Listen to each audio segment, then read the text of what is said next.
Thank you for being here today for our family reunion recap. A couple of quick housekeeping items before we dive into the content. Monday, we still have a handful of seats available. Monday at the Eaton office, we are doing the professional property stager certification course. So two things to highlight here. One is this is all the necessary coursework to apply for, take an exam for, and get a certified property stager designation.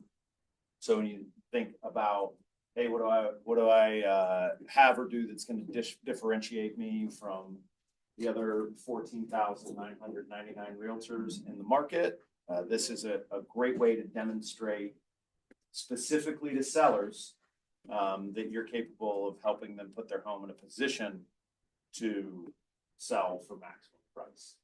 If you were on our call yesterday, we launched a program for all agents in the office called Market Ready. So this is a strategic partnership that we have invested in as a company, which allows for qualified sellers to get up to a $50,000 unsecured line of credit. That means no lien on the property, no hard credit hit, to aid in the sale of their home. So that could be anything from paying a stager to stage the property. It could be redoing the carpets, redoing the bathroom. It could be, hey, we're going to price this aggressively and we're going to try and get 100 showings in a weekend. So the owners of the property are going to go stay in a hotel, or we need to board our animals. Like, there is a broad range for what these funds can be used for. Two things, make sure I'm not muted here. Okay, we're good. Two things to consider in that are, well, five things to consider in that. One, it's a great conversation to take to your database about an opportunity to learn what their home is worth and what they can sell it for. Two, in competitive listing appointments, it's an opportunity for you to differentiate yourself. This is exclusive to our office. Number three, so get more listing appointments, win more listing appointments, go to market and get under contract at a higher price point with better product. Keep deals together. So think about during the ROC, something comes up and it's like, okay, we got to replace the HVAC or the air conditioning unit. Instead of letting the buyer dictate the value of that, you can replace it with a like product, typically for less cost to your seller. And the money that is lent to the seller is interest accrues daily, and it averages. Sometimes it's 8% annual rate, sometimes it's 12 or 14. Its average is about 1% a month. So you think I might have a seller that borrows $5,000 and the property closes 60 days later, and that's paid back out of closing. That is going to be $100 that it's going to cost them to have access to, and they can have access up to $50,000 if they qualify for it, but they only pay on what they draw down. So I'm eligible for $50,000, but I only use 10. They're only going to get charged on the 10. Also, there is no origination fee, right? So there's no upfront fee to the consumer. So something like staging, when you're talking to your clients about staged properties, typically sell for anywhere from 7 to 9% more than unstaged properties. It's an investment for them, but it's an investment that they can make with somebody else's money when you tie those two things together. The final and maybe most important point is if somebody accesses those funds, you have to confirm that you have a signed listing agreement with them and that they are your client. And if at any time during that listing, they try to end the listing relationship, all funds are due immediately. So it protects your active listings as well. In April, we will get together for our Q2 kickoff, which we are having at Gordon Green in the Detroit Shoreway. Very excited about this event. We are going to start with a really exciting local market update by a pretty clever guy. And then we're gonna do something that we actually saw at Family Reunion done at a high level, which is Red Talks. So we're gonna have 3 different presenters from our office talk about very specific topics in a 10-minute vignette. And then we are hosting a gentleman named Jake Lures, who is an operating principal of multiple market centers in Minnesota. And he is going to be leading a conversation for us on self-leadership and growth of our business through growth of ourselves. So those registration for that is live. It is at no cost to any of you, and we're really excited to celebrate and kick off the spring market.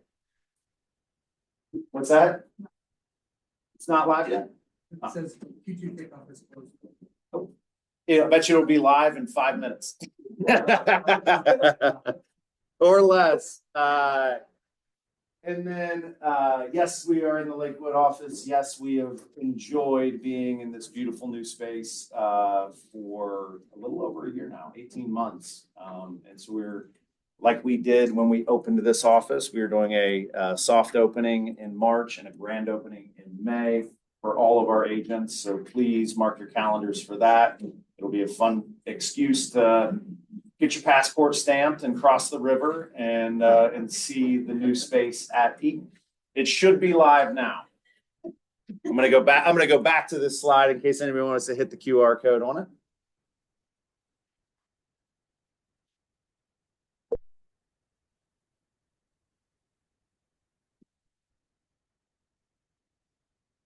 Somebody help Brian. He looks like he's having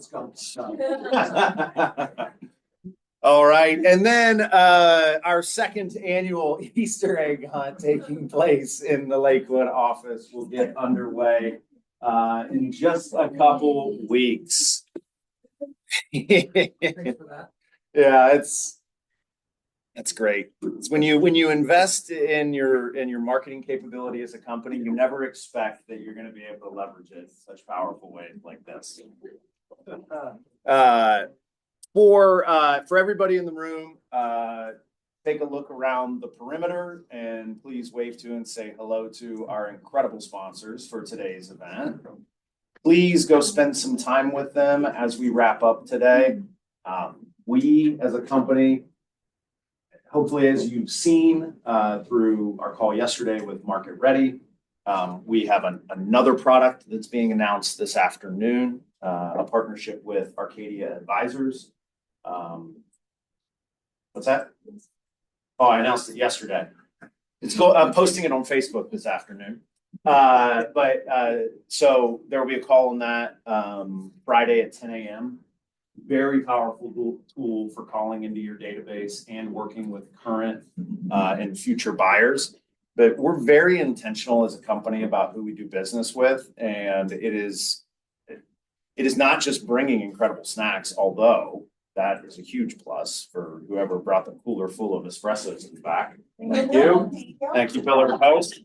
But these are folks that are going to help you grow your business. And again, in this market, as we continue to shift and grow out of the real estate recession that we've been in, which you'll hear me talk about in a minute, it's really important. Every deal is there with fewer transactions taking place in the marketplace at a higher price point. Every deal is more valuable. And so who you use for home inspection, who you use for title and mortgage, who you use for home warranty, like those are not things that are just, oh, anybody does as good as anybody else.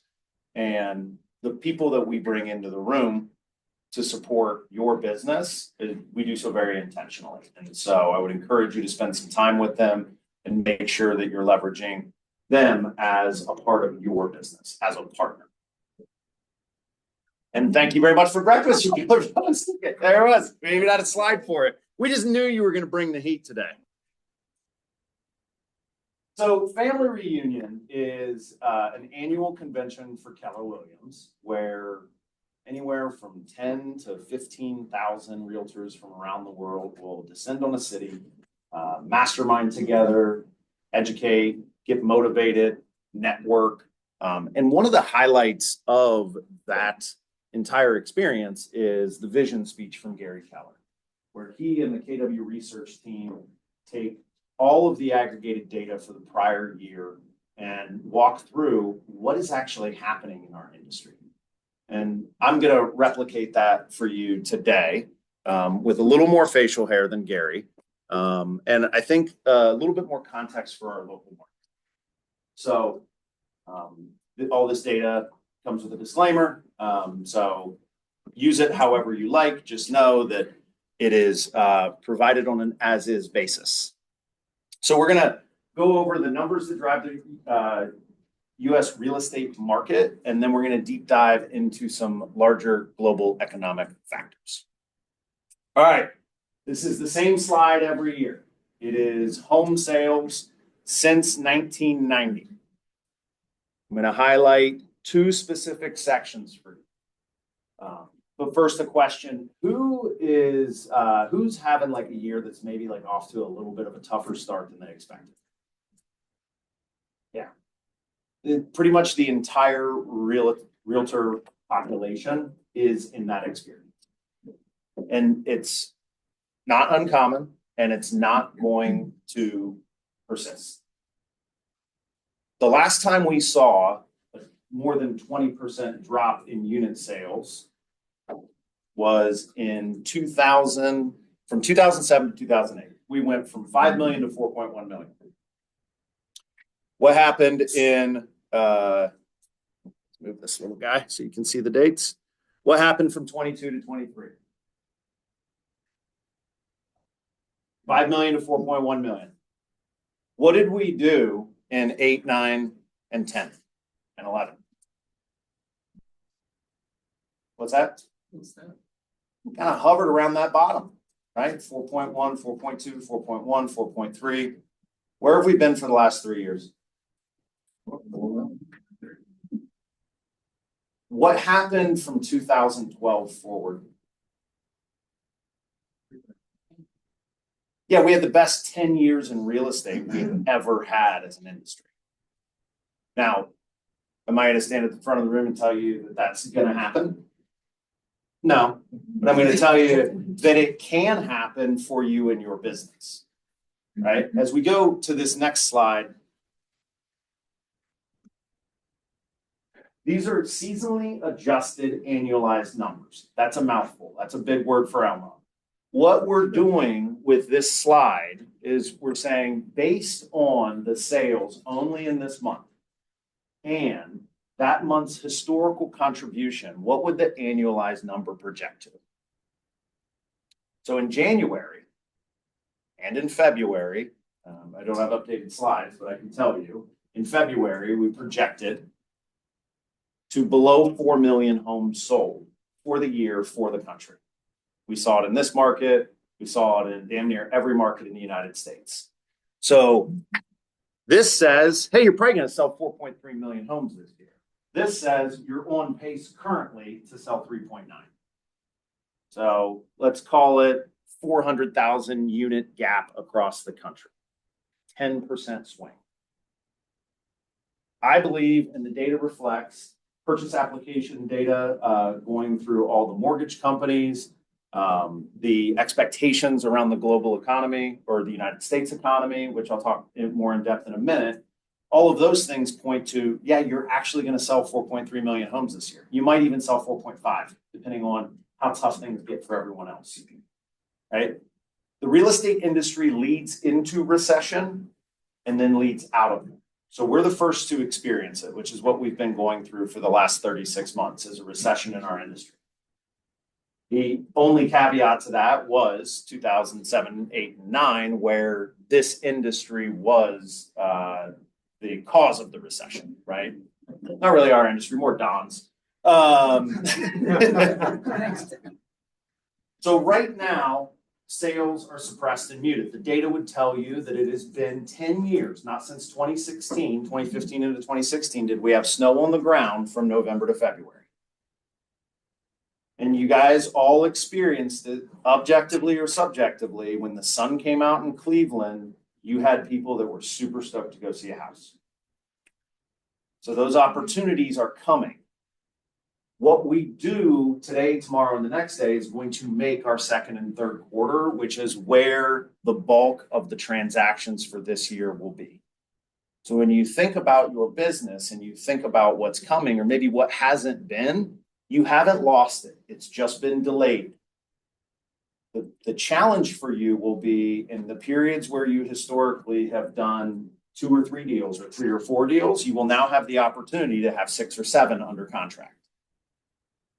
Again, we as a company have tried to build an ecosystem where you can reach out to Liz when your deal load gets heavy and start getting some support. If you're not feeling that rise in the market, maybe there's a conversation with Tori about how you're communicating to your database. You don't have to go find anything inside of this company. You have the opportunity to just go grab it off the shelf. But we have a huge opportunity, and I think for the professionals in the room, for the people who are dedicated to building and sustaining a real estate business, you have a bigger opportunity than the average realtor right now, because you know how to work when you're not under contract. You know how to work when you don't have 5 or 6 pending. And what that leads to is a big swell in your business. So the market is setting up for there to be a ton of opportunity, just not today. That makes sense? Awesome. So what's going on with home prices? They continue to appreciate. They continue to appreciate, although that appreciation is decelerating. So we are not appreciating to the same rate that we have been for the last few years. That's fine. If you do the regression analysis and you get this 4% average, we're just getting back in line with the mean. So the deceleration of appreciation is not a bad thing. For your buyers who are concerned that they're buying at the top of the market, you could say something clever like, it's not the top of the market, it's just the top of the moment, right? In reality, there is no period in the last 80 years where you could have bought a home, an average home in the United States, and sold it for less 10 years later. Even if you bought the day before the subprime lending crisis, all the equity was back into that home 9 years later, and you had total appreciation by 2016. So this is information not for you, or it's exclusively for you to build confidence for the consumer that buying a home is always the right thing to do. It's where the wealthy hold their wealth. It's how we transfer wealth.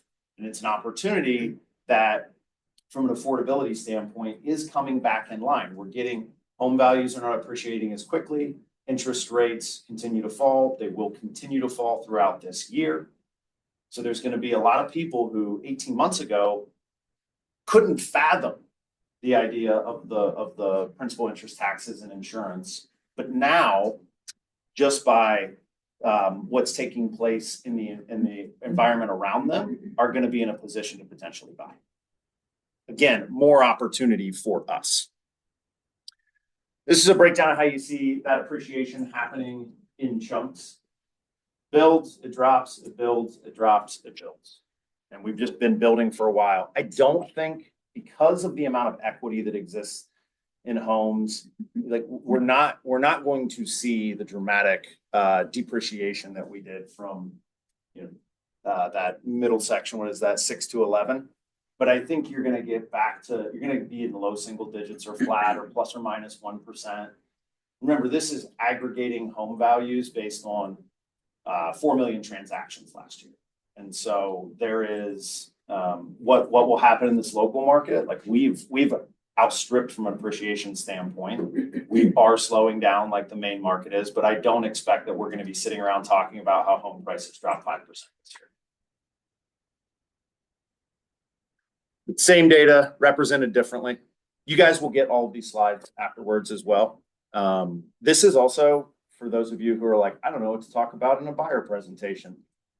Literally take this recording, say what I say, and that'll help educate your people on what's going on in the market. Again, there are fewer transactions at a higher value. So the aggregate total production available, we're actually at our 3rd highest year ever. And so this means that there's no gimmies in this market. We've got to be leaned in. We've got to be working. We've got to be on the phones. We've got to be having the conversations. We've got to be doing the networking to get the opportunities, because there is not an abundance of them right now. There probably won't feel like there's an abundance of them for a few more years. There will be more each year. There will be more this year than there was last year, and so on and so forth. But we still have to be leaned in and working on it. You know, probably the toughest time to have started your real estate business is in 2021, right? Where it was just like, oh, everybody wants to buy a house, and everybody suddenly has a ton of money that they're willing to throw at that. And, you know, it was an arms race. Now it's a database game. It's an open house game. It's the same game that it's always been before it wasn't, because of a global pandemic. Inventory continues to climb. We are going to make our way. I think we will see inventory rise throughout this year and the next year. There's, I like to call it the trifecta for the real estate professional. You have rising inventory, rising demand, and falling interest rates. So there's more homes available. There's more people interested in buying them, and they can do it with cheaper money. All of those opportunities haven't manifested just yet, but they will, especially as we get a nice spring and summer here. But the idea that for, I think, 50 of 52 weeks last year, we had higher purchase application data, people starting the process to consider buying a home, than we did the year before.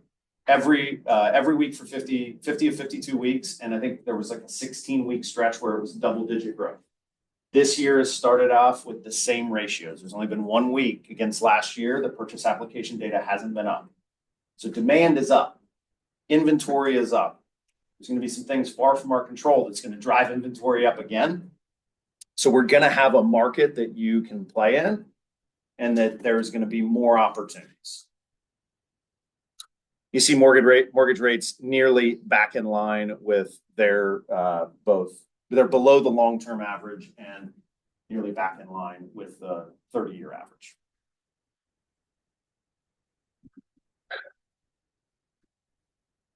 We continue to see this unlock of the low rates. There are some macroeconomic factors that are impacting this, but who knows the 6 reasons people buy or sell real estate?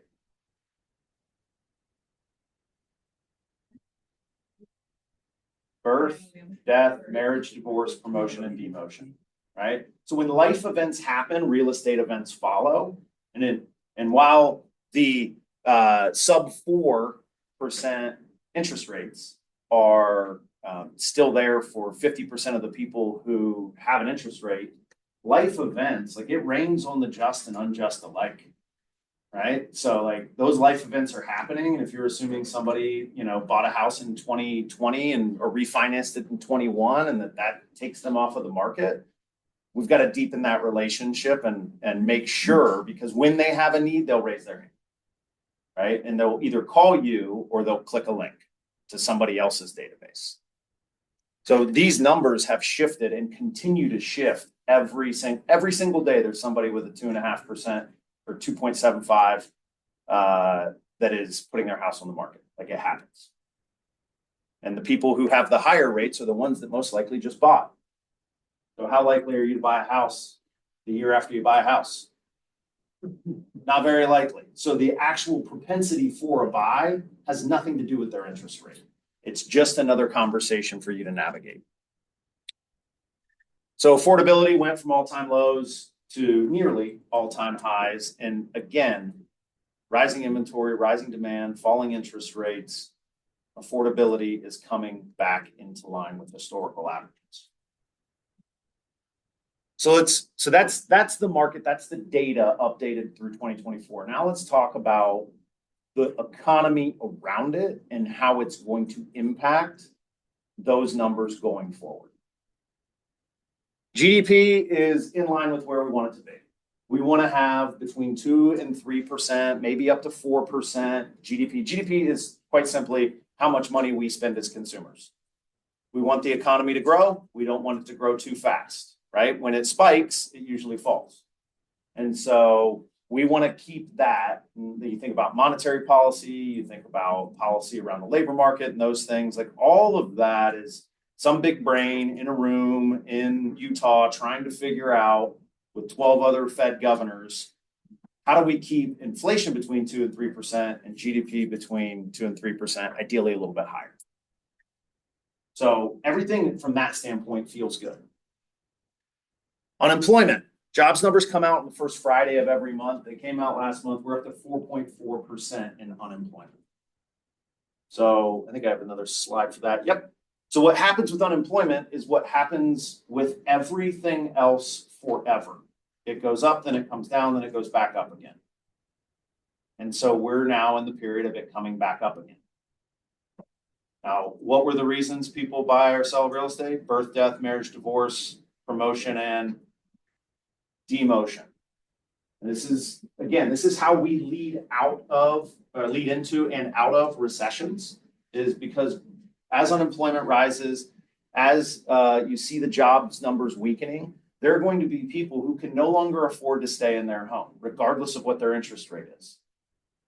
Those individuals are going to need our help. It's the largest single asset 99% of the population is ever going to have. They need a good fiduciary to help them navigate that process. The more interesting thing, which I think creates even more opportunity for us in helping people with that, is not just unemployment, but underemployment. So this chart shows that there are more people looking for jobs than there are jobs currently available. Which means if I have a lifestyle that requires a certain amount of income and I lose my job and I'm going to go get another one, I am going to be competing with more people for fewer jobs. Supply and demand takes place in the labor market the same way that it does in every other market since we were trading rugs in bazaars. If there is more of a thing than it is needed, you will pay less for it. And so there is an unemployment spike coming, but I also choose to believe, and this is the data disclaimer, because now you're just getting Mike's headcanon, there's going to be an underemployment epidemic, which puts things in a place where I may not have the means, even while employed, to remain in my home. And I may have to downsize, or I may have to, do something with that. So you can see job growth patterns, pretty nice rhythm to those throughout history. And so we're at a point where we're going to go from lots of job growth to a little bit less job growth to a little bit less to basically none to what typically follows the basically none. A bunch of jobs being lost. And that economic cycle, you can point to whatever you want. It's been something different every time, but it doesn't change. And so that's coming. That means opportunity for everybody in this room. Here's a breakdown of where you see it happening by industry. When you look at some of these, professional and financial services are probably the most, in government, most impacted by the cognitive abilities being developed for AI. Like that tier of middle managers is probably just getting smoked right now. It doesn't necessarily mean that it's going to decimate any specific industry, but it is something that will gradually then suddenly erode the marketplace, put more people into that unemployed bucket, making them more competitive for fewer jobs. I thought this was a great slide that Gary shared, specifically around the affordability conversation. Raise your hand if you've heard somebody, maybe a talking head, maybe somebody around the coffee machine, say like, this generation can't afford to buy homes in the current market. Has anybody ever heard that? Okay, now raise your hand if you've ever sold a home to somebody under the age of 30. In aggregate, like when you look at the data, they're actually ahead of the prior two generations in their wealth building journey.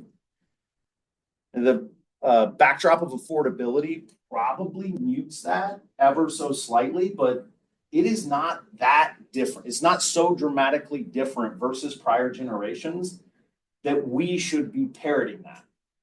Real estate's a parrot industry, right? Somebody says millennials can't buy homes. Everybody says millennials can't buy homes.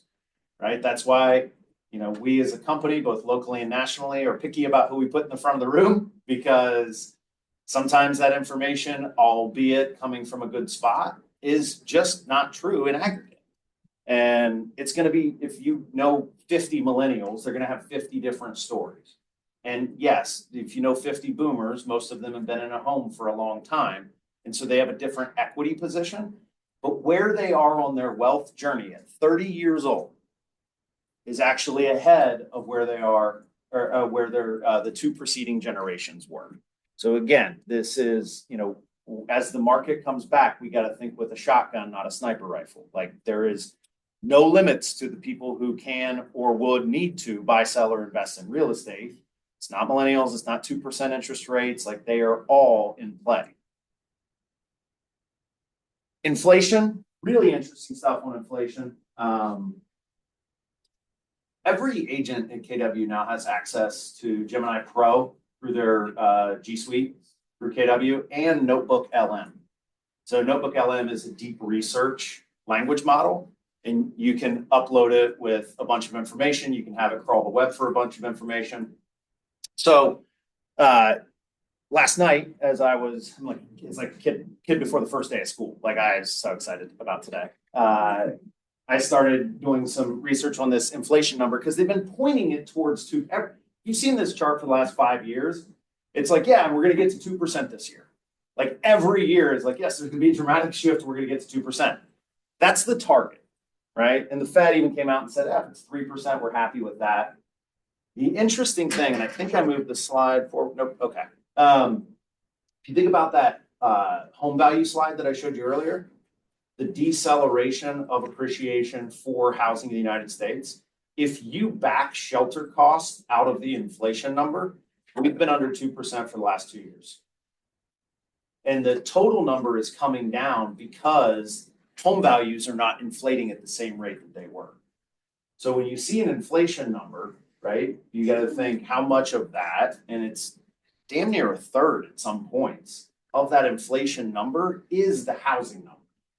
And so as housing starts to find its way back to the mean, the inflation number will find its way back to the mean, which then opens up different options for the Fed on what they do with the cost of money.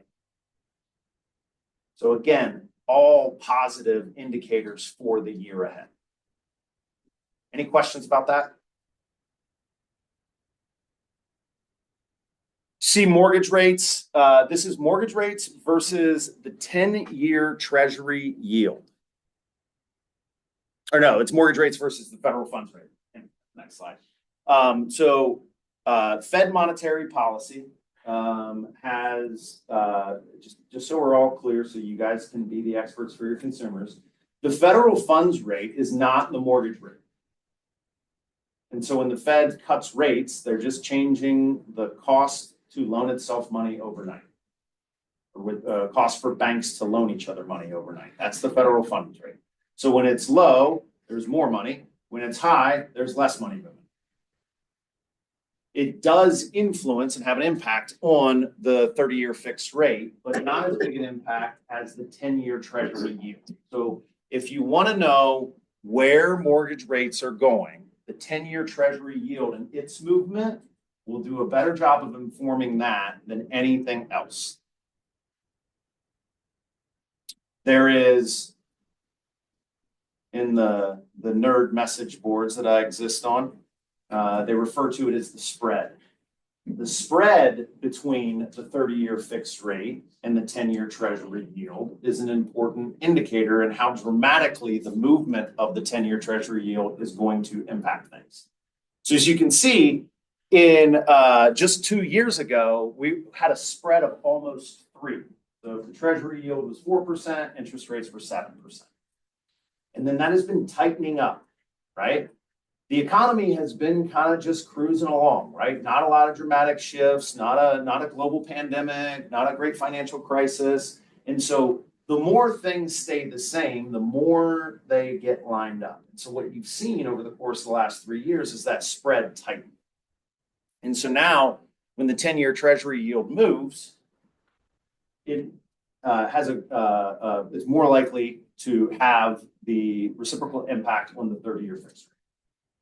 So one thing that I was also digging into last night was I went through the last 80 years of global conflict and looked at what happened to the treasury yield during the start and throughout a global conflict. So global conflicts create uncertainty, right? Markets hate uncertainty because it's like, I don't know how this is going to impact my business. I think I'm just going to hang on to, keep that money in a coffee can underneath my bed. What is the safest, among the safest investments in the world? Treasury bonds. Yeah. So there is an inverse relationship between yields and demand for treasury bonds. So when all of the world is in chaos and everybody feels as though, you disagree? Oh. Trying to make a single. I saw him shaking his head back there and I was like, not where I thought the fight was coming from today. So when all the world is in turmoil, or we're told that it is in turmoil, and people get scared, they fly to safety. When they fly to safety, they invest in T-bills. When they invest in T-bills, the yields drop because there's more people investing in them, so they don't have to pay as much money to sell them. So then what happens to the yield rate? It should go down. Now, it's not going to go down tomorrow, but over time, right? I'm gonna get you're like the third base umpire, like you say. But yeah, if you look back, there's a little spike and then it falls throughout the time of the conflict. And so does that mean it's going to happen this time? No. I mean, Mark Twain said it best. History doesn't repeat itself, but it damn sure rhymes. And so my expectation is that if uncertainty remains in the market, we will see treasury yields drop, which will pull interest rates down, which is going to drive that one leg of that three-legged stool around rising inventory, rising demand, and lower rates. Consumer sentiment on its way back up. It's been tough out there. We all know that. It's probably going to get tougher. I would not expect this. I would expect jagged lines here, especially with the conversation we just had around unemployment and underemployment and job growth. This was a fascinating comparison. Is it a good time to buy a house? Historically, it's always been a good time to buy a house. The only time you see lower numbers back here in this 70s and 80s time period, we had 18% interest rates. So yeah, I could hear an argument that was maybe a bad time to buy a house when I got to pay 18% on the money I borrowed to get it. I mean, we're pretty close to sub 6, or we're at least within spitting distance of it right now, which is at the 30-year average, below the 50-year average for mortgage rates. I think that is probably, if I had to point to why that is, posit a guess. I'm going to say it's because go full Gary Vaynerchuk, full truth on you here. I don't think that we're doing a good enough job as real estate professionals talking to people about the actual mechanics of what the home buying and home ownership process looks like. We're not winning the ground game, and so some influencer who's never owned a home is talking to people about the free flow capital that you get when you rent and you aren't obligated to a mortgage, and you invest that in Bitcoin, and all of a sudden the whole world is hearing a message about homeownership maybe being too hard, not being right. Oh, millennials can't buy homes. Well, the millennial who hears that thinks, I'm just going to sign this lease again. So if we're not having the ground game conversation with people about their homeownership goals, then this sentiment will never rise. So I think that's a big opportunity for us. And I think when you have those conversations, and I'm going to invite you to all take off your this year hat and put on your this career hat. Because the conversations you have with people today They may not buy a home for 2 years. But Rachel, if I told you that I could get you a qualified buyer in 24 months and they were going to buy an average price home in Northeast Ohio, which at that time will probably, be the median price home will probably be 250. So that's a over $5,000 commission. Like, would you be interested in meeting that person? Yeah, you already know them. They're all in your database. They currently are signing leases to live in apartments. And so you have that opportunity. And it's when we think about the year, we go out there and we go hunting like a pig for truffles for today's deal. We start thinking like a career. We start having conversations with people about what they need to do to get on the path of homeownership. So I already touched on one of these, but these were the economic risks that Gary brought up as like big factors. The things that matter to us are price of real estate, cost of money, and unemployment. Like, do people have jobs? Can they afford the house? And is it not oppressive to pay the interest on it? Policy volatility. I've got a pretty strong opinion about like the impact of policy on our industry, and more specifically, what we're going to do here in Northeast Ohio over the remainder of the decade. I don't really think it matters. 2.5 years ago, there was an attempt to disrupt our industry with the best of intentions around the buyer agency agreement and all the changes to that process and requirements. That had no impact. If anything, it made everyone's job got a little bit more on the rails and allowed us to have the required us to have the intentional conversation that we always should have been having. And does that mean that if the stroke of somebody's pen, the world might not get turned upside down? Sure. But I also believe in the resilience of this industry, that whatever changes, we're going to navigate. Whatever changes from our competitive set, whatever changes about the way that they want to squirrel away listings or do anything like that, that's fine. We as an industry are servants to our clients. And if we keep that headset, we're going to put ourselves in a position to navigate whatever changes change. Weakening labor market is real. And I choose to believe that it is not an economic risk to us. I think it is an opportunity for us. We're helping people through that process, whether it's through a good partner and a potential refi at the right time to level set their expenses with their new income or a changed income. Great. Whether it's the sale of their home, great. Like, we have to be in relationship with people to get that opportunity. The AI market correction, it's not that AI is going to continue to swallow us all up and, we're marching towards Skynet, although Palantir did just strike a deal with the Department of War, so maybe.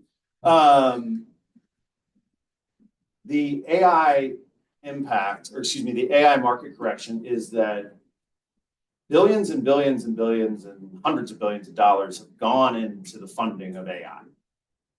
And it is not producing the returns that one would expect. And so ironically, most of your large corporations that have embraced AI are forcing their employees to use it so that they can go talk to Wall Street about how they've adopted AI. Like, it's going to be a part of our lives. I encourage you to start using it. I think that the resources that you have as a part of this company that I mentioned at the top of the talk, Google Gemini Pro, Notebook LM, there's more coming. Those things are like utilities, and you should use them as such. But I think that you're going to see that funding stop for some of these, and you're gonna go through the innovation, chaos, consolidation, calm cycle. You guys maybe you're familiar with that. I'll try and do this quickly. Like, we go through extended periods of calm in an industry, and then somebody innovates. And what that creates is a bunch of chaos. And everybody's in play, right? We went from like ChatGPT, which I think came out in 2019. I think we did our first class on it in 2021. Eric Akbar led that. It's like he was training it to read contracts. So if he got, 50 offers on a listing during that time, he could do some sort of parsing. So then everything starts to get funded, and it's like everybody wants to get in the space, right? DoorDash has AI elements to it now, right? So it's like everything is AI. And ultimately, there's going to be winners and losers. And you get into consolidation, which is like maybe it's ChatGPT, maybe it's Google, maybe it's Meta, maybe it's Claude, right? Like there are ones that are like, oh yeah, maybe that'll be like the new AT&T or Verizon, but for AI. And so that industry consolidates, and then you have calm again. And so like right now we're right here, right? So everybody's talking about AI. Everything has to have an AI element. Everyone has to bend the knee to AI. And then at some point, the economics of it fall to the floor when people stop writing checks to invest in it. And you'll have winners and losers, and then we'll know where we're going. My advice on that, it came up a lot during family reunion. Pick a couple, use them, get comfortable with them, find the ways that they can help you. The best way that I've found to use it is as a thinking partner. What historically would have taken me a week to aggregate, display, and understand from a data standpoint around the last 80 years of geopolitical conflict took me 5 minutes. That's helpful in the sense that like I can understand things at a deeper level. It allows me to add additional context and texture to this conversation. But that's a nice to have, not a need to have, right? But I'm trying to find ways to win with it. But ultimately, like this is going to have a pretty material impact on the global economy when people are like, $500 billion of investment and people are still using it like Ask Jeeves, which was my favorite search engine. Inflation, as I shared before, that inflation number is going to continue to improve. Like I know that there's the context of tariffs and how those get paid back or what happens with that. I don't really expect much to happen in that world or for it to have much of an impact. There will be pockets that are driven up. There will be moments where, I think probably the more interesting thing is like oil over $100 a barrel. That's the real downstream impact of the conflict in Iran is that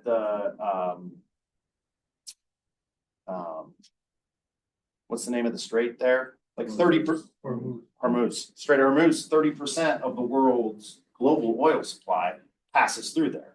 Like we have no direct exposure to Iran in terms of purchasing oil. Like they only sell to Russia and China, right? We've sanctioned them. And so like they stop producing oil, that doesn't matter. The conflict impacting the ability for ships to pass through that strait is the impact. Again, a little more deep research historically, though that has had both significant and insignificant impacts on unemployment and inflation. So, we had a period in the early 2000s where oil was $148 a barrel, and we did not see a meaningful spike in inflation as a result of it. So it's how sustained it is, and how quickly, we offset with either our reserves or, supply that we recently came into from Venezuela, right? Like there are ways for that to be muted.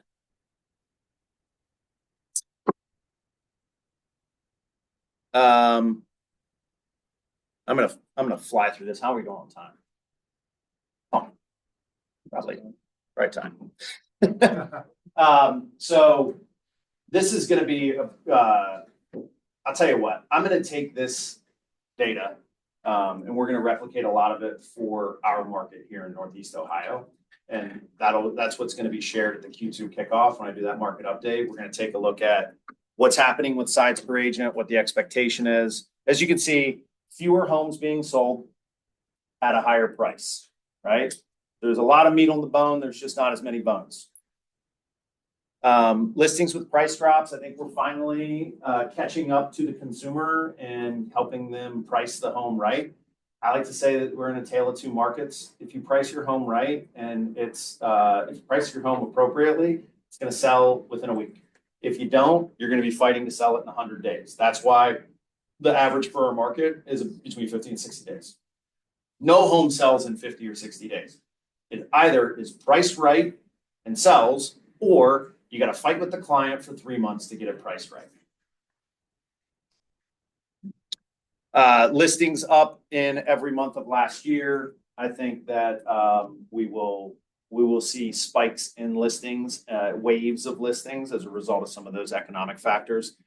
Distressed sales, not a thing today, could be a thing tomorrow, right? If I bought a house 18 months ago and I lose my job and I got to sell it, chances are for everybody in that equation to get paid, the bank, the realtor, and the homeowner gets paid last. So there may be some distressed sale opportunities. If you ever come across one of those, reach out to a member of the leadership team. Like, that's a niche industry because it's 2% right now, but we have agents in the office who will help you with that.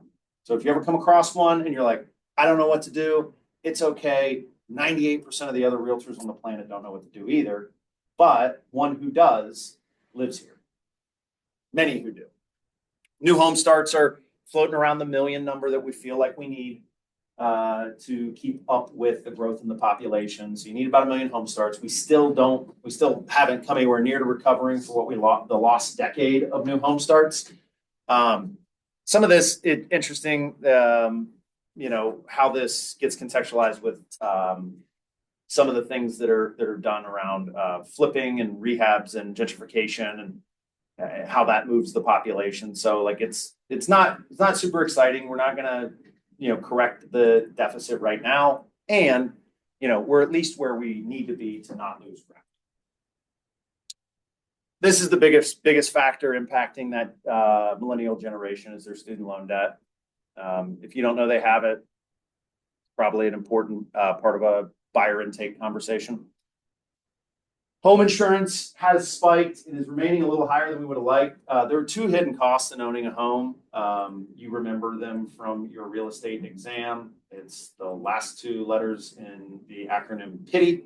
So principal and interest is what everybody thinks about. Taxes and insurance are what really gobbles up affordability.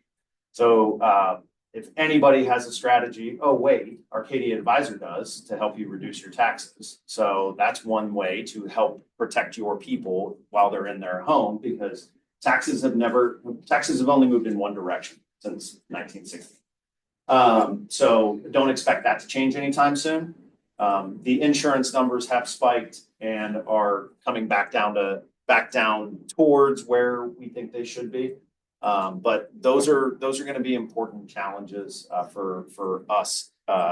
Even in the face of like the home costs this much and my rates are this much, you still have taxes and insurance that are going to torpedo some of the affordability. And this is just a reminder that like the majority of wealth is held in real estate, and the majority of real estate is held by people older than the people in this room. And if they are in your database, you get to have a very different conversation with them to help them prepare for how they're going to transfer their wealth.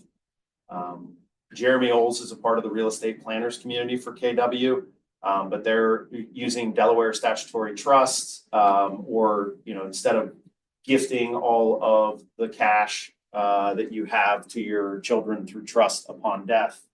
You may have a bigger impact by gifting them the $30,000 a year allowable by the federal government, which is another thing, as a gift that then moves them into home ownership, helps them pay down student loan debt that then creates a different profile for them as a borrower. But this is just the aggregate data. There's a lot of money held by a lot of people with gray hair, and those people, if they die with it, the government gets a piece of it. If they give it away over time, government will get less of it. Industry news, again, this is noise to me. Compass bought Anywhere Brands. Overnight, they became an amalgamation of 300,000 realtors nationwide. This is an interesting play by Robert Refkin, the CEO of Compass, to he cannot win in individual markets for the hearts and minds of realtors. So he went and bought them to try to bring value to a private listing strategy that has yet to be successful. There are merits to it. There's times where it's appropriate, but he was elected as the doomer to go and try and erode the influence of the MLS and the multiple listing services throughout the United States. Okay.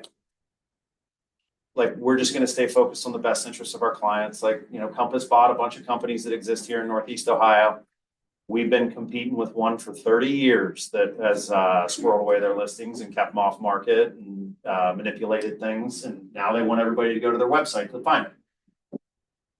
Conversation, relationship with your database, helping them sell as quickly as possible that nets them the appropriate amount of money is the only game we should play. If doing that to meet their needs requires that not be a publicly marketed listing, we have the resources for that to happen, and that's okay. We just need to disclose that there are risks involved with that. But it's not a there's no blanket strategy for our consumers. Redfin acquisition. This is Rocket Mortgage bought Redfin in an attempt to, I think, one, generate more leads, and two, have more control over the people that they're sending their leads to. So if you get a lead, do something with it. Things like this don't happen. Private listing battle is really contextualized by what Compass is doing, but you're going to see more people do that to compete. Again, disclose, disclose, disclose. You can never disclose too much, and do what's right for your consumer. And then CoStar bought homes.com, spent $1 billion a year for the last 2 years in advertising, and has not upset the apple cart in the way that consumers buy, sell, or invest in real estate. And so they have some shareholders who are pretty pissed off about that. And it will lead to some interesting things with what they do with homes.com going forward. There'll certainly be fewer Super Bowl commercials. Questions, comments, concerns, smart remarks, physical threats? I feel like I need that guy from Pardon the Interruption, like Stat Boy. What'd I get wrong? Yeah. Going back to like the very first slide. Yeah. Gold's not on there. Yeah.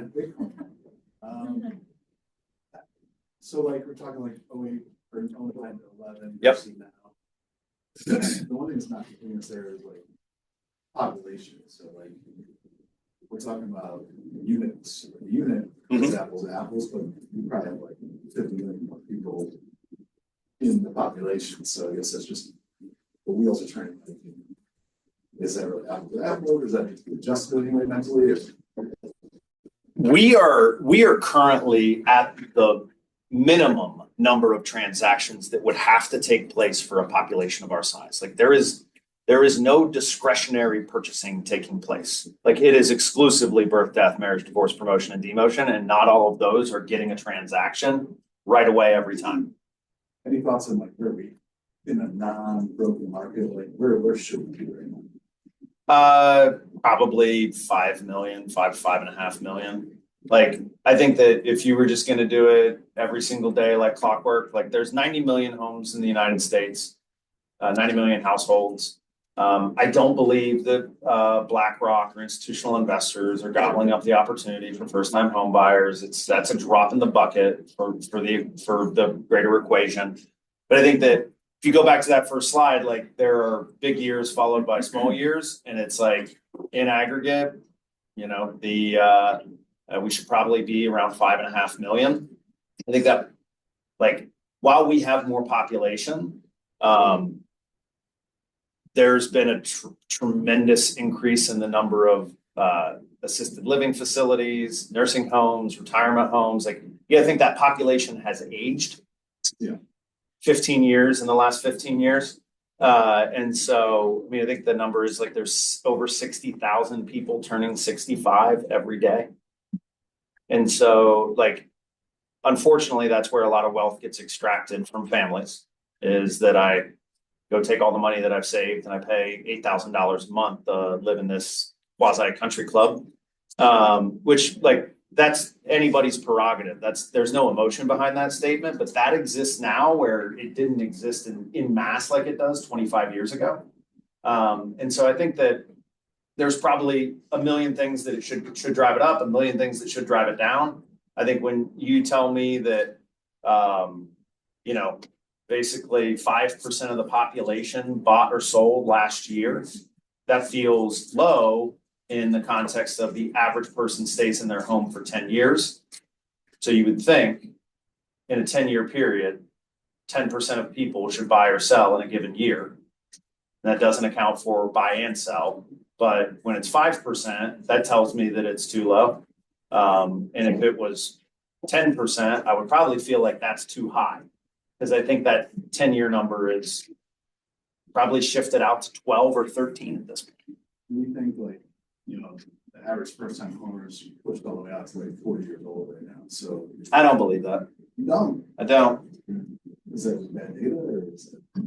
I think that it's the conversation that's happening around it. And I think that it's like there is more complexity that exists for the home purchase today, which is why having good partners, specifically in mortgage and access to funds, like I think that there's a lot of different ways to skin that cat in terms of like how we help people get into homes. I think that that subset of the population is not even trying. Like there's a very negative conversation taking place that in 40, you know, the first time home buyer is now pushed out to 40, but everybody in this room sold a home to somebody under 30. About half the room sold a home to somebody under 25. Right? I know half a dozen people that bought their first home at 25 or younger.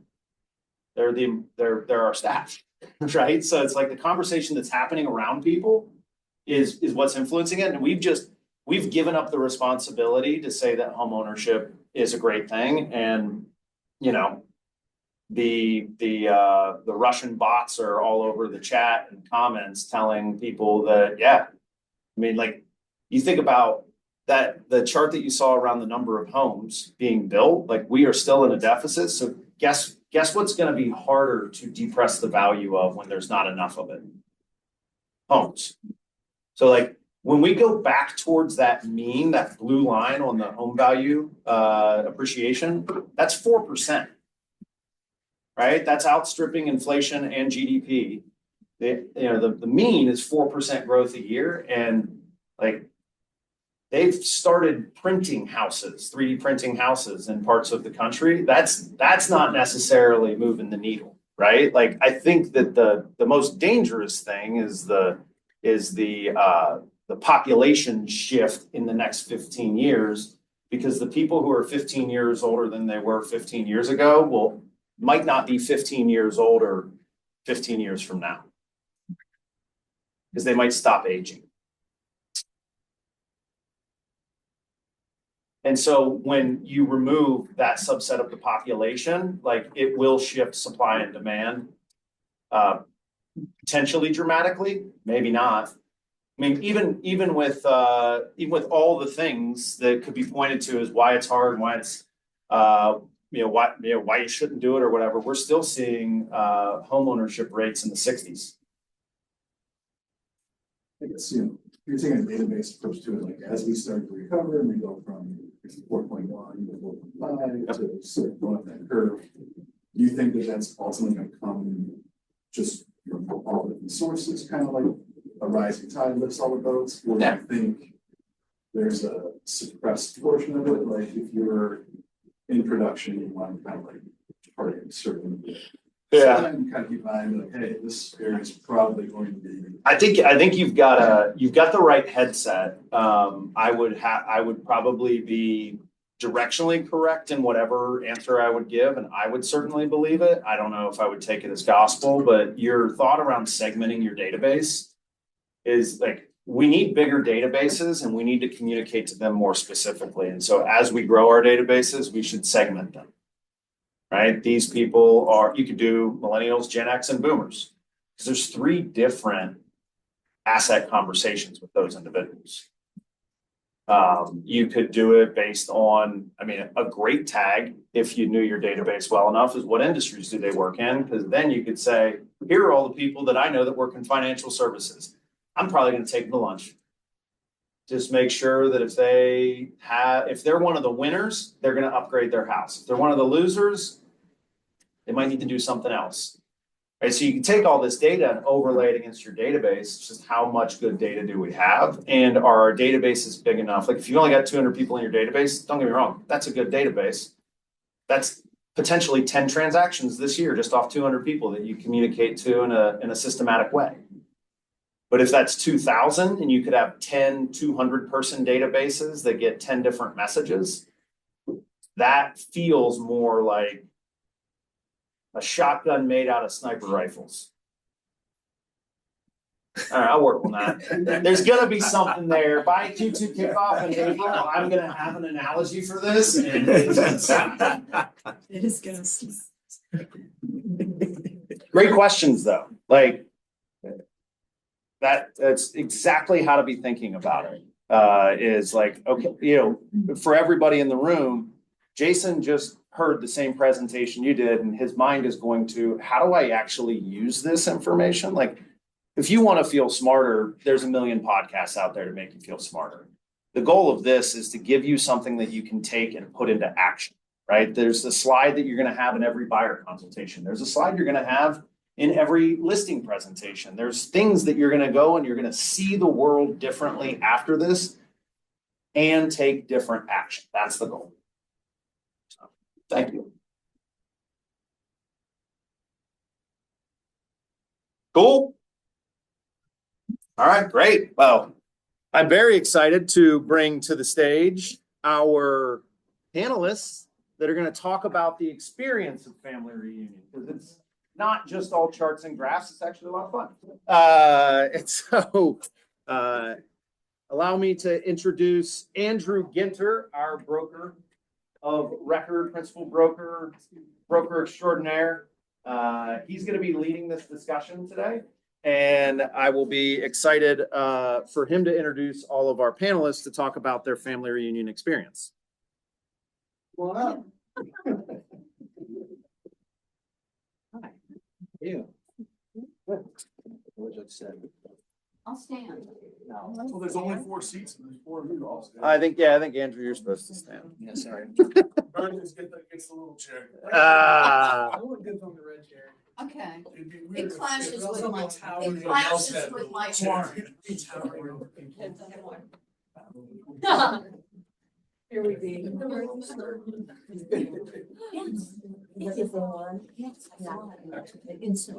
So just real quick, so that everybody in the room knows who you guys are in case they don't, just a quick rundown of who you are and how long you've been in the business. Okay, hi, Jeff Wang, full-time since 2020. Lindsay Podazak, got licensed in 2018, so full-time.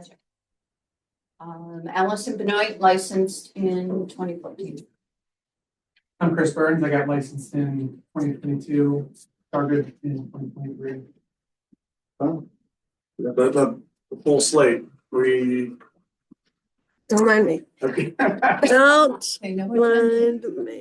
to the woman in front of the screen. Before we talk about any questions regarding experience, who was it first family reunion or they've been to multiple? Has everybody been to multiple family reunions? Multiple. First. You're first, everybody else has been to multiple. Okay.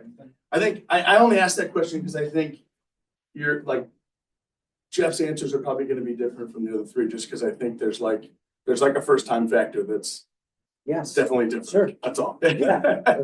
Which is good. And I'm glad I wasn't certain if you had ever been before. So No. having not, it's good that somebody up here has not ever been before. So first, we just went through like Mike's short version of the vision speech. That may have felt long, but the actual one is, what is it, about 3 hours maybe. yeah, it's It goes by fast though. your butt hurts after a Mike's while does too. sitting there so long. There's a lot of time. But I'm curious, seeing that, what really stood out to you? What did you walk away just from that short 2.5 hour session or so? Like, what did you walk away from there? Like that makes me feel differently about whatever. I can tell you the vision speech is always my favorite part. And one of the reasons is economics are not my passion. You know, when me and the gang get together for a drink or 10, this is not what we are talking about. So, but you got to know it. You got to be able to talk about it. You know, you've got to be smart to help your clients. So this to me is the Cliff Notes version of having to take economics. And a lot of the slides from the deck, I print them, I go through them, I include them in buyer presentations, in seller presentations, and my presentations I customize to a certain point. So, you know, there's not going to be the first time home buyer in a move up buyer, but I use these slides all the time, you know, talking about the GDP with somebody who is super smart and a captain of industry. They look at me a little bit different, you know, it's all fun and games and they're watching me fumble around with a lockbox and then I come shooting, you know, economic facts at them. It makes a big difference. We didn't get to this slide today, but my biggest takeaway from the speech, he goes into talking about more about agents and, just stats about being a real estate agent, and 75 to 80% of consumers select their agent after only talking to one agent, both buyers and sellers. And what that reminded me of or highlighted was that I put a lot of like maybe undue anxiety on, do I have the slickest real estate presentation? Do I have the best handouts? Is everything I say perfectly polished? And it seems like, based on the data, that almost doesn't matter. Now, you should still be the best version you can be and role play all that stuff, but just being first in front of a buyer or seller, you're going to win it 75 to 80% of the time. And that to me was just like, that shifted where all my focus should always be is lead generation and being the first one into the house or to a coffee. I'll segue on that because I kind of gravitated towards the same couple slides.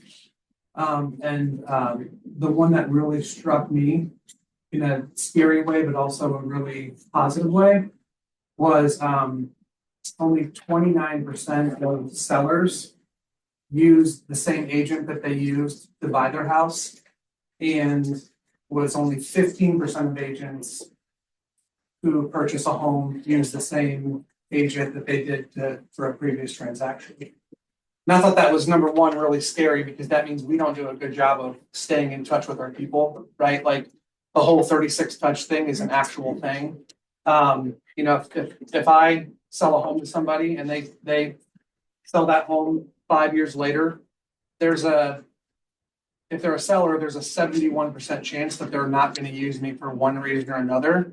So that's scary. Like, we got to make sure we're staying in front of our people. But also, I find that very encouraging for those of us who do a good job of that, because we are going to absolutely steal market share from other agents who aren't doing that.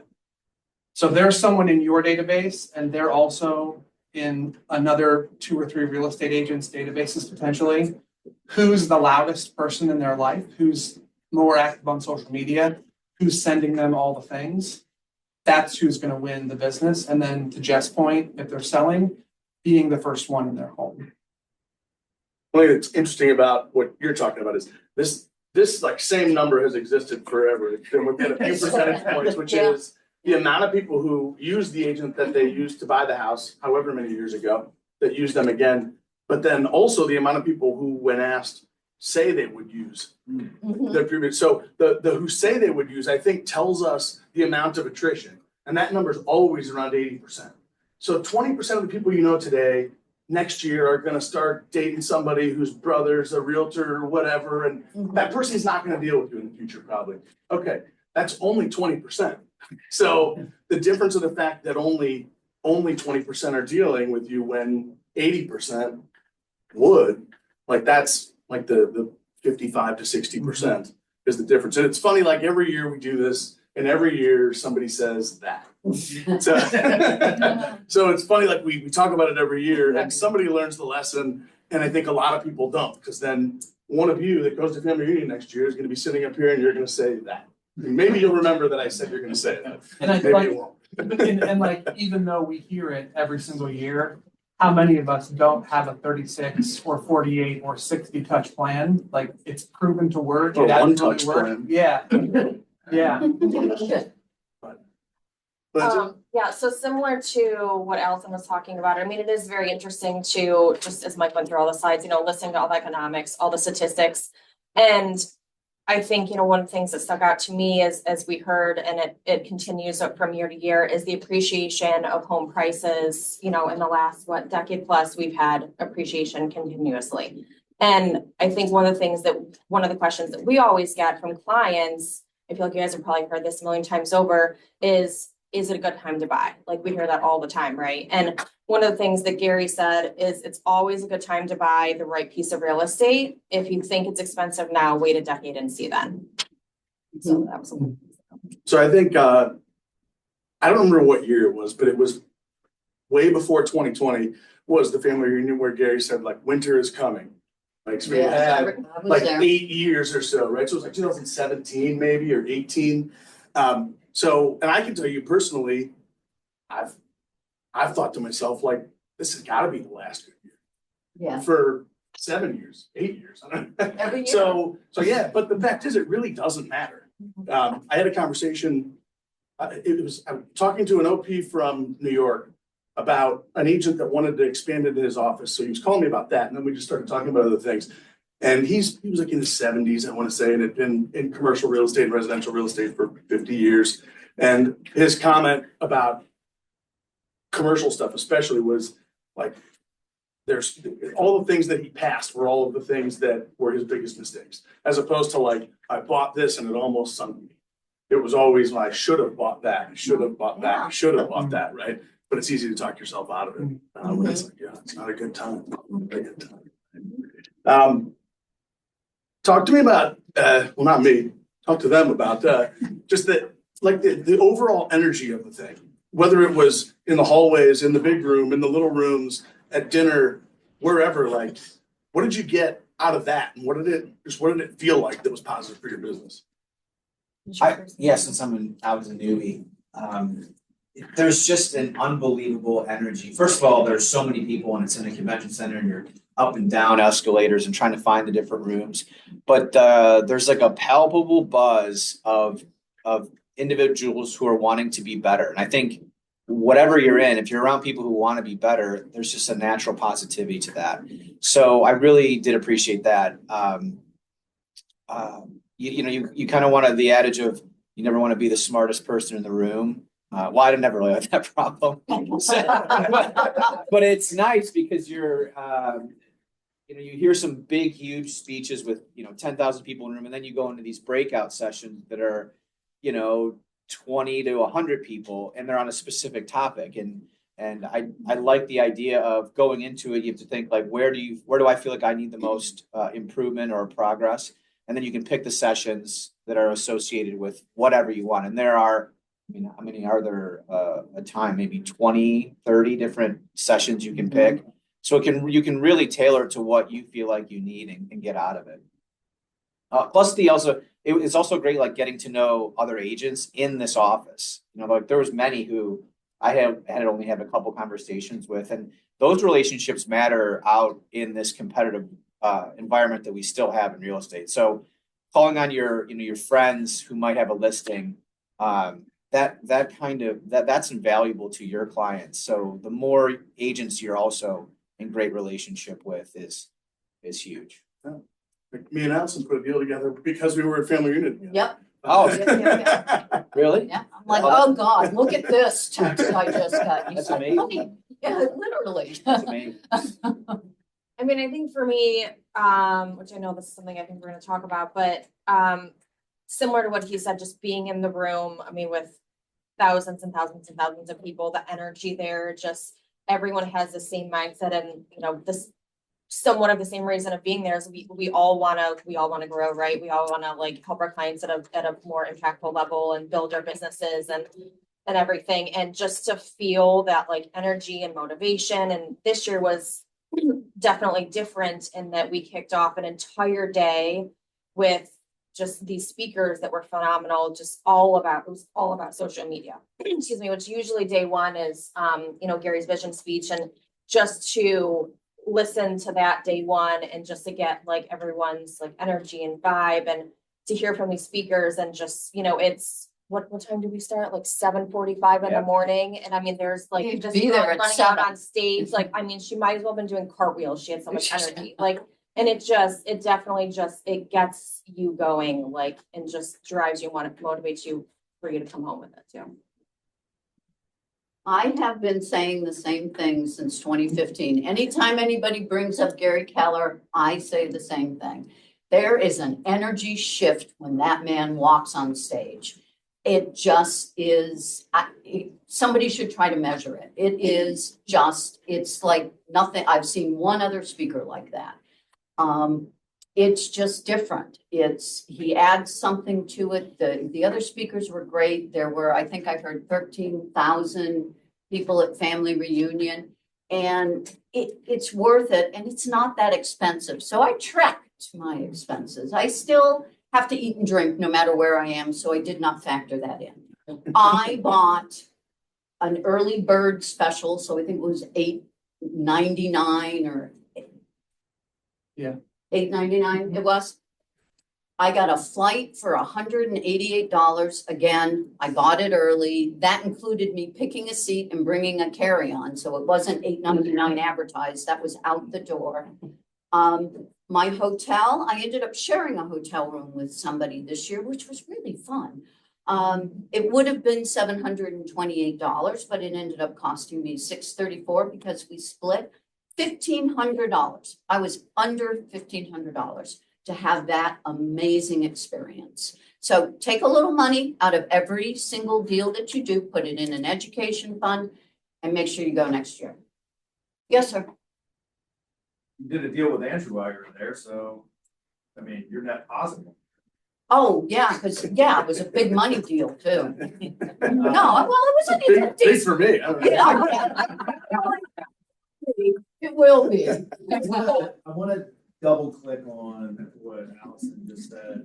It's really easy. Email, Kate Michaelisovic, who is our assistant MCA, the one who processes all of our checks. She sits in Pepper Pike. In an email, you can say, I want to start a training savings account and have $50 out of every deal go into that. And then when tickets go on sale in August, you'll have all the money you need to buy them at the lowest possible price. And you might not feel $50 out of a deal, but you might feel $1,500 in a month. So just put yourself in a position that, hey, guess what, guys, at the end of the year, if you don't want to go to family reunion and the luster's worn off, you just give yourself that money back. That's fine. But like, we'll keep it for you so that you can do that. I'll triple click what Allison said. How much money? I like to sleep alone. And, As we heard every night. I'm too big for coach, so I have a first class ticket because I'm massive and uncomfortable. But I budgeted $2,500, and I encourage anybody not to get one more deal next year out of something that you learned at family reunion.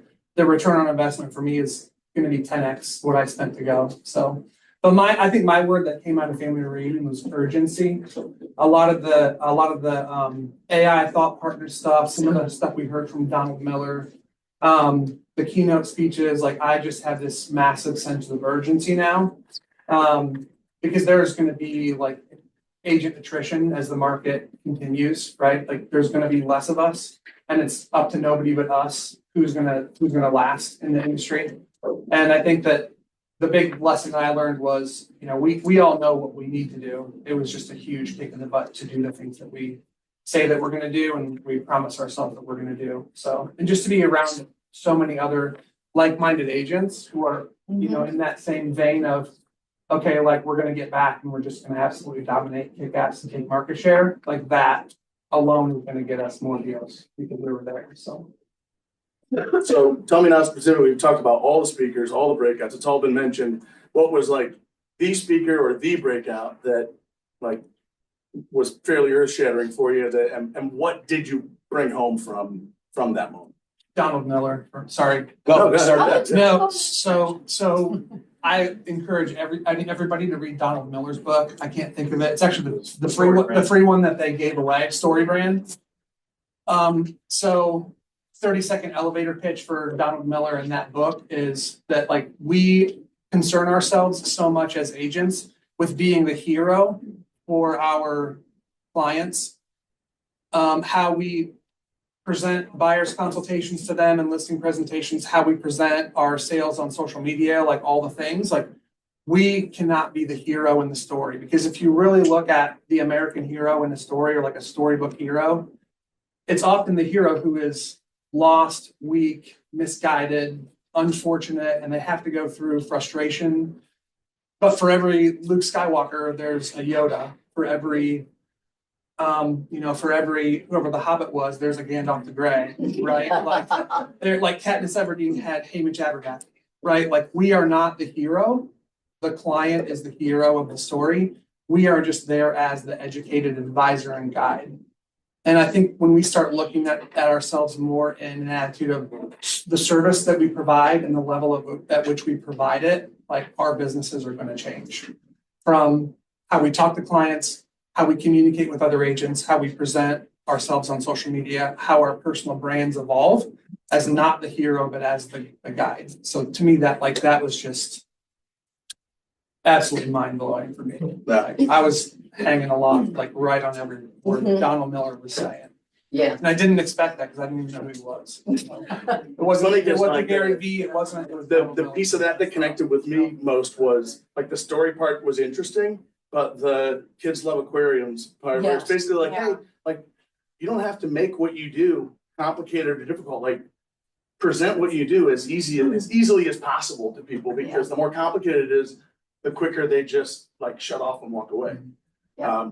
So yeah, the kids love aquariums, where Yes. you meet with this aquarium company and they want to come up with this like insanely detailed plan of all the things they're gonna do. And he just says, just put kids love aquarium on the box. Just put that on the box and you'll sell more aquariums. And then they did, and they like, I think like tripled their sales or something. I've told That that was like story a insanely couple of times. interesting.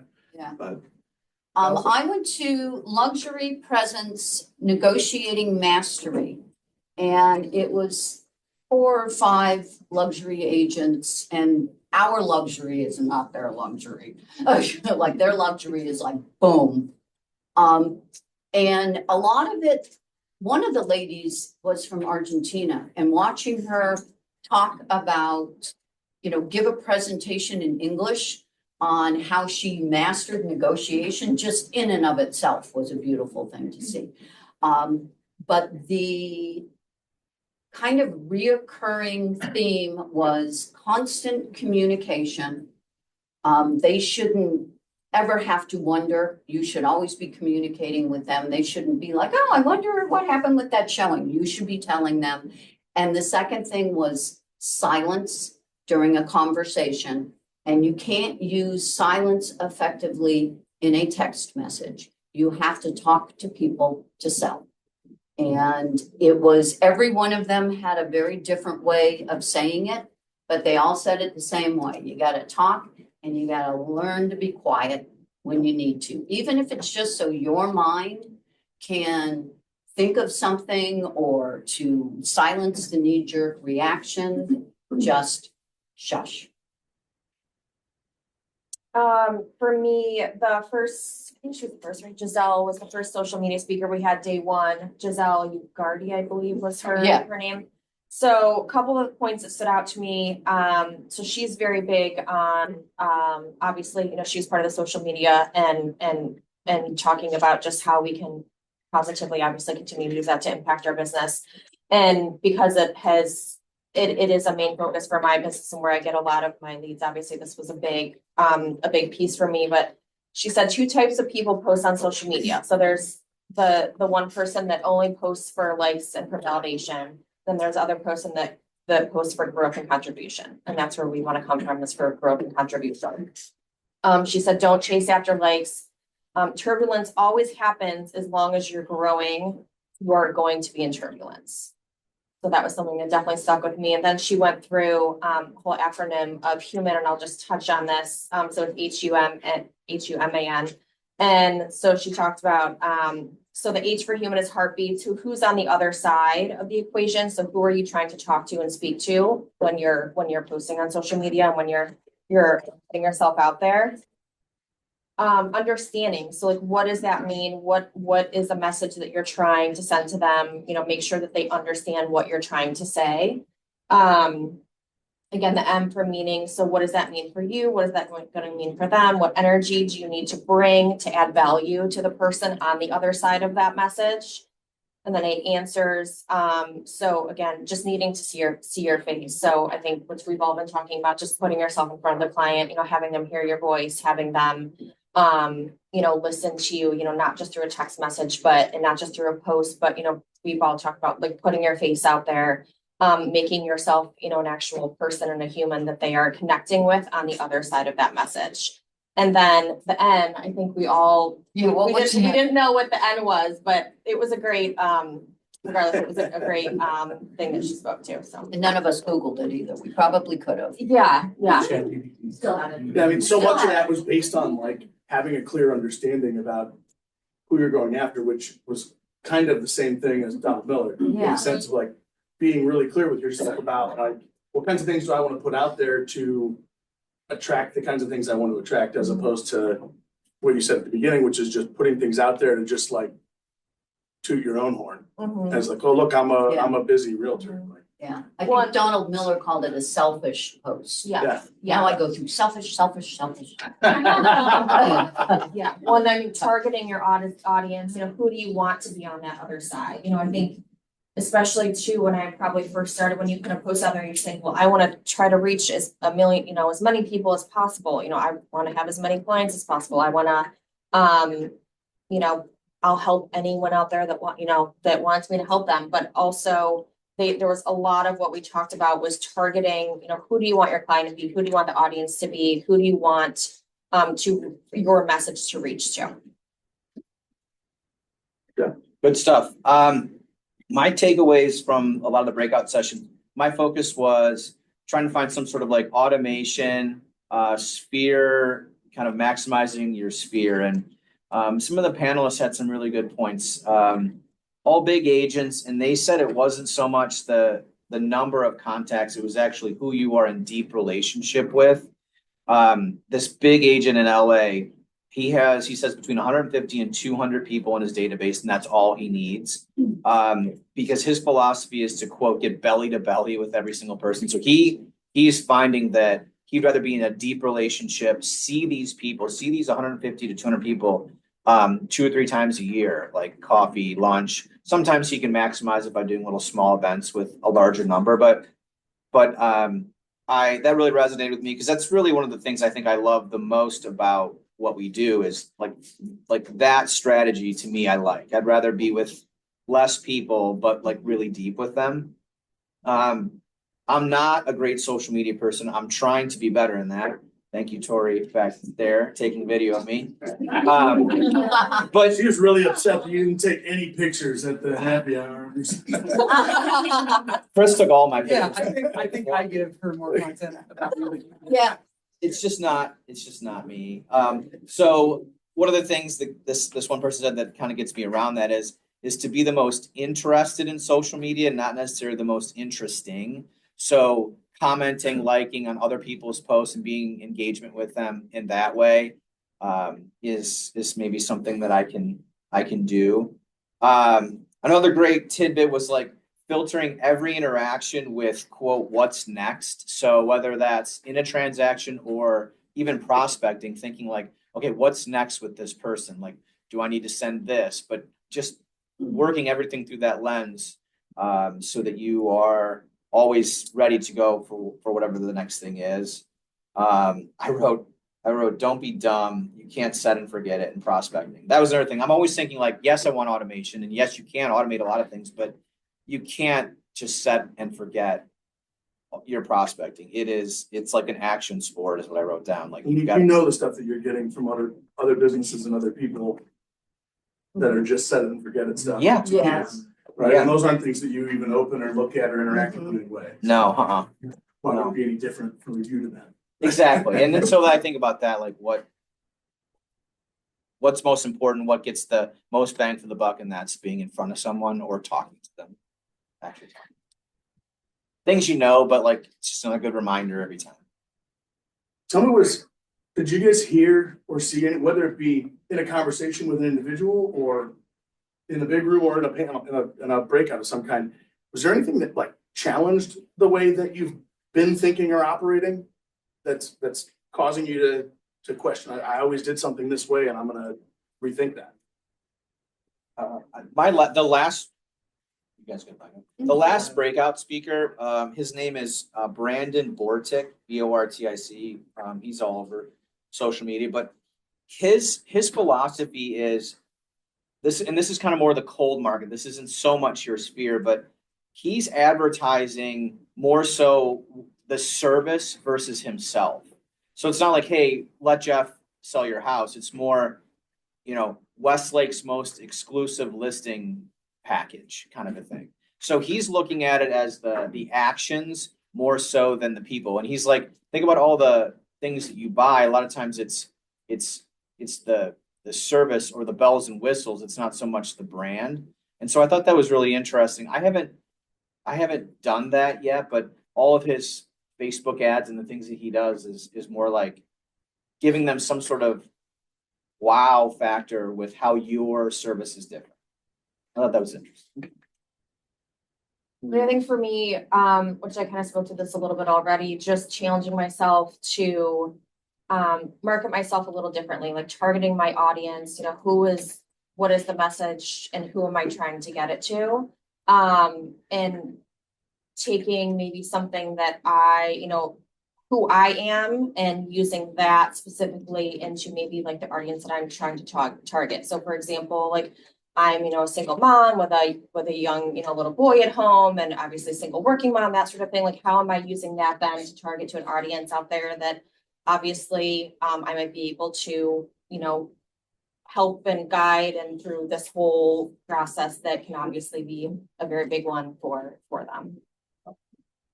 I think the same thing, working on being more genuine in social media. And in addition to being genuine, trying to solve a problem or help instead of just that selfish post, That's a good idea. Yeah. So, under contract. Stop. Yeah, my biggest takeaway from social media con was how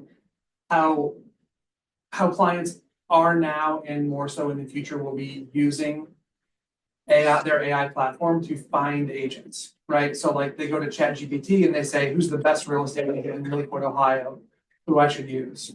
And it uses these 8 different websites as aggregates to like give them people's names and why. And I realized that I'm doing like a really good job on Google with reviews. I'm doing a really good job with like Facebook and Instagram, but there's like 5 other platforms that ChatGPT is going and getting information from. And if it's incomplete or inconsistent, then you're just getting kind of lost.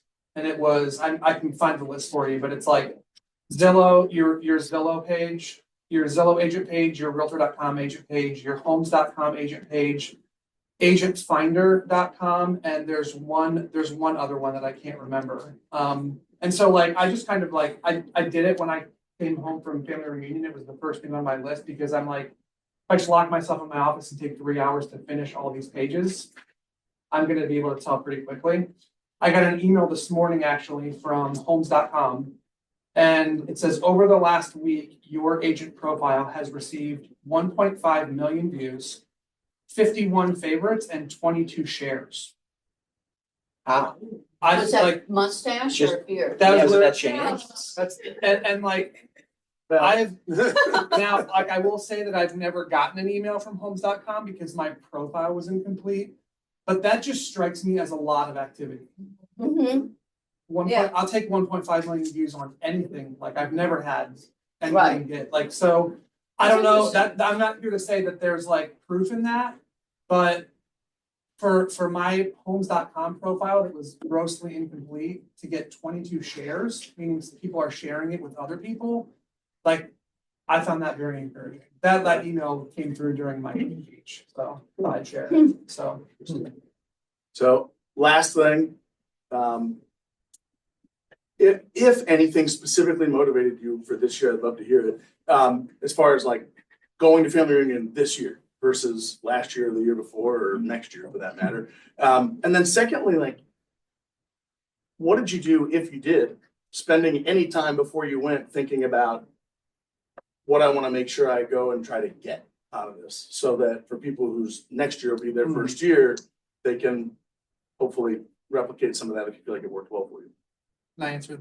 Yes. That? Okay, so I'm gonna answer your second question first, because I made a huge mistake last year of like going to family reunion, taking as many notes as I possibly could, coming home and trying to implement 50 ideas, and like nothing stuck. I ended up having no time for anything.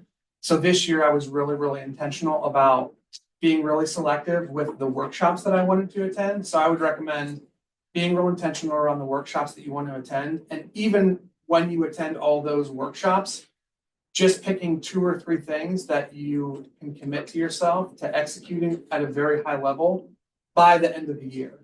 I tried to implement 50 things in 1 month and nothing. How committed can you be to things?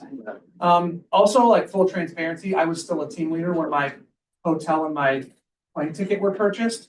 So for me, it wasn't a matter of, do I want to go and invest? It was a matter of, do I want to like reimburse my brokerage for the money that's been spent and still go and potentially be like in an awkward situation for the leadership team? And for me, what it came down to was some of my best friends are on the leadership team, so that was a stupid thought in the first place. And I knew that by going, I was going to have a return on investment for the money that I spent. So I thought, I'm just going to take a risk and just go and be there as an agent. And oh my God, like the return I'm going to get on investment for that $2,500 I spent is just going to be like completely lights out. So yeah, what got me there was like knowing I was going to get a return and the friends that I knew that were going. Yeah. It felt like there were fewer like competing workshops this year. Did anybody else feel like that? And I think it's maybe because the first day, some of the bigger speakers that maybe would have been in a room of 50 people instead of these 10 and 20 intimate settings, I think they were all the first day and you were in that same room. And when I saw that, I didn't think I liked it, but when I was there experiencing it, I loved it. Just, one high energy after another. It was amazing. The 2 keynote speakers were such a contradiction in styles.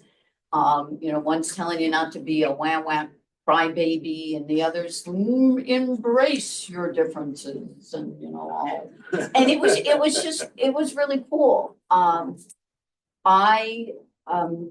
Every year they get better and better at sending out the information in a format that's easy to look at so you can make your choices. I had decided the workshops I wanted to go to well in advance because it wasn't laborious, reading through a million things.